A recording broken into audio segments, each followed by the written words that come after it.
Voilà, et donc du coup, juste pour que vous commenciez à réfléchir, alors, normalement, là, on a vu toutes les notes graves.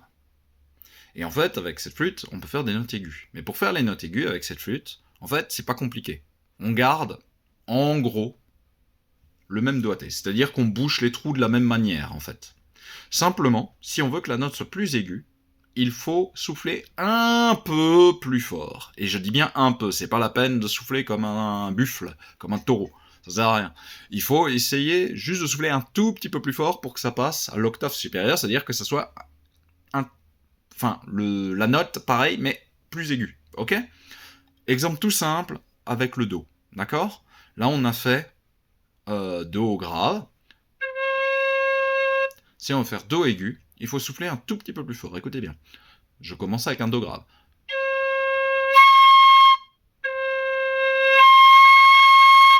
Vous entendez?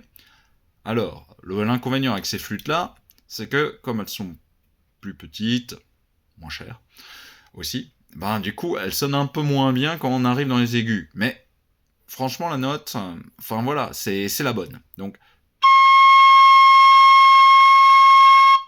le Do aigu, c'est ça.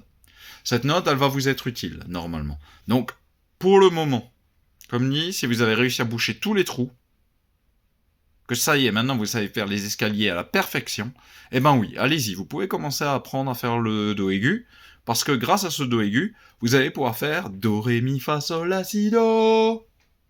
Ce qui nous manquait avant. Parce qu'on a besoin de 8 notes. On a besoin de 7 notes différentes, plus encore la note la plus grave à l'octave, c'est-à-dire plus aiguë.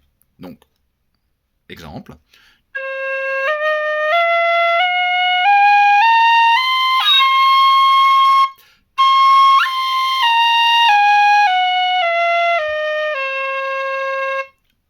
Escalier. Et ça, c'est la gamme de Do majeur.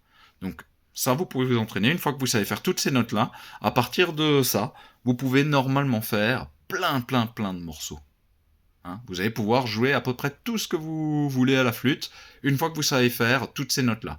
Mais par contre, super important, bouchez les trous correctement. Si les trous sont mal bouchés, ça fera forcément quelque chose de désagréable à l'oreille. D'accord? Ça sert à rien de souffler trop fort. Le seul moment où on peut souffler un peu plus fort, c'est pour les notes aiguës. Et donc là, c'était le Do aigu. Donc le Do aigu, vous avez le droit de souffler un peu plus fort, mais c'est seulement si vous avez réussi à faire toutes les notes avec les doigts bien bouchés dans la partie grave. C'est tout. D'accord? Entraînez-vous.